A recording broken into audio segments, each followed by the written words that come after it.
السلام علیکم پیارے بچوں، آج کا موضوع ہے قصیدہ شہر آشوب۔ شعر نمبر 13۔ اور ماہ حضر اخون کا اب کیا میں بتاؤں، یہ کاسے دال عدس و جو کی دو نا ہے۔ تو ماہ حضر کا معنی ہے کھانا، جو کچھ کھانے کے لیے موجود ہو۔ اخوند کا معنی ہے استاد، مدرس یا پڑھانے والا۔ کاسے کا معنی ہے پیالہ، برتن۔ عدس کا معنی ہے ایک قسم کی دال یا مسور کی دال۔ جو ایک قسم کا اناج۔ نان کا معنی ہے بڑی تندوری روٹی۔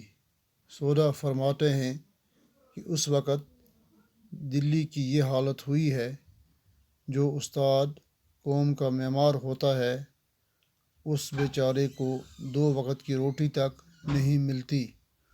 اس کی خستہ حالت کا ذکر کیا کروں، دن رات محنت کرنے کے باوجود اسے صرف 2 جاؤ کی روٹیاں اور مسور کی دال کا ایک پیالہ ملتا ہے۔ شعر نمبر 14۔ دن کو تو وہ بیچارہ پڑھایا کرے لڑکے، شب خرچ لکھے گھر کا اگر ہند سے داں ہے۔ بیچارہ کا معنی ہے سیدھا سادہ یا غریب یا مفلس۔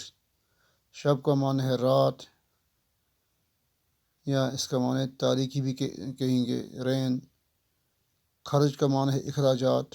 ہندسہ کا معنی ہے علم ریاضی کی ایک شاخ، یعنی رقم، یعنی گنتی۔ ہندسی دان سے مراد ہے، یا اس کا معنی ہے حساب و کتاب جاننے والا۔ سودا فرماتے ہیں کہ اس زمانے میں استاد کو جو یہ 2 روٹیاں اور دال کا ایک پیالہ حاصل ہوتا ہے، جب بیچارہ دن بھر مکتب میں طالب علموں کو پڑھاتا ہے اور رات بھر وہ دیگر کاروباری لوگوں کے گھروں میں جا کر ان کی آمدنی اور اخراجات کا حساب و کتاب لکھتا رہتا ہے، بشرطیہ یہ کہ وہ حساب و کتاب لکھنا جانتا ہو، یعنی وہ ماہر حساب بھی ہو۔ شعر نمبر 15۔ اب کیجئے انصاف کہ جس کی ہو یہ اوقات آرام ہو، آرام جو چاہے وہ کرے، وقت کہاں ہے۔ اوقات وقت کی جمع، یعنی زمانہ یا حیثیت۔ انصاف کا معنی ہے عدل۔ آرام کا معنی ہے سکھ یا چین۔ سودا فرماتے ہیں کہ جس استاد کی ایسی حالت ہو اور اتنی معمولی حیثیت ہو اور دن رات کی محنت ہو، تو وہ آرام کی زندگی کیسے گزار سکتا ہے، کیونکہ اس کے پاس وقت ہی نہیں ہے۔ شعر نمبر 16۔ چاہے جو کوئی شیخ بنے بہر فراغت، چھٹتے ہی تو شعراء کا وہ مطعون زباں ہے۔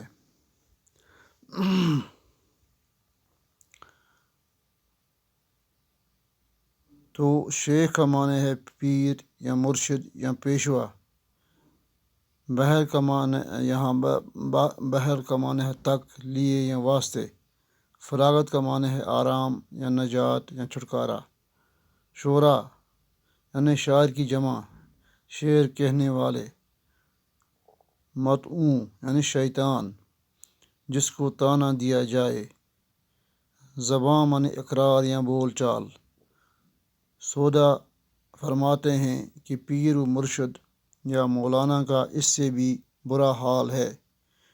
جو ہی معلوم ہوتا ہے کہ کوئی شخص واعظ دینے لگا ہے یا پرہیزگار بن گیا ہے یا گناہوں سے بچتا ہوا صاف ستھری زندگی گزارنے لگا ہے تو لوگوں کی نظروں میں کانٹے کی طرح کھٹکنے لگتا ہے۔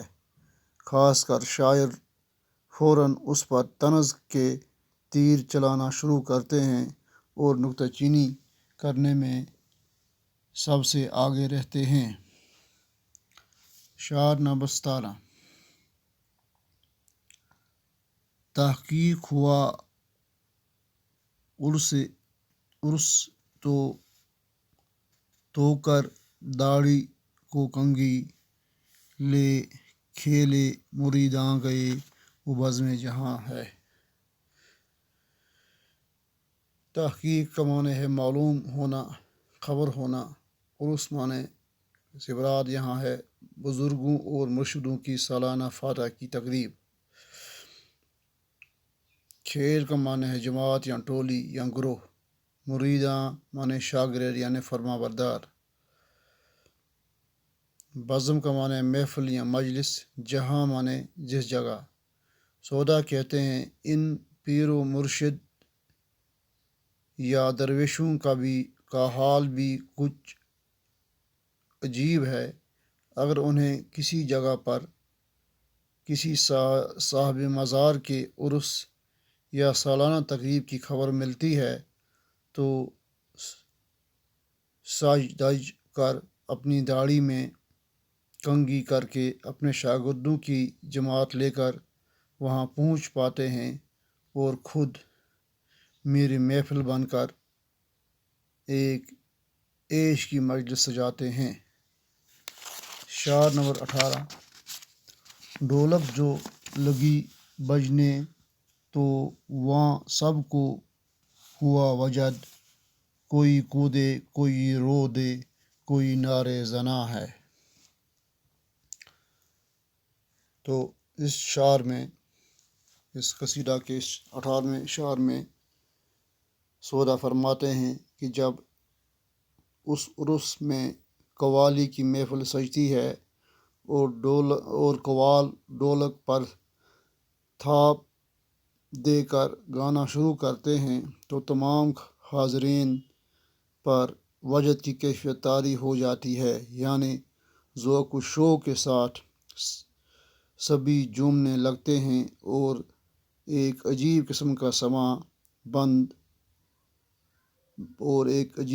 سماں بن جاتا ہے۔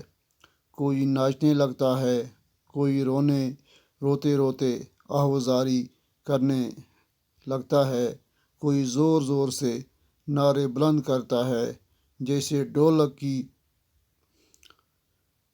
ڈم ڈم نے جادو کیا ہے۔ باقی وسلام۔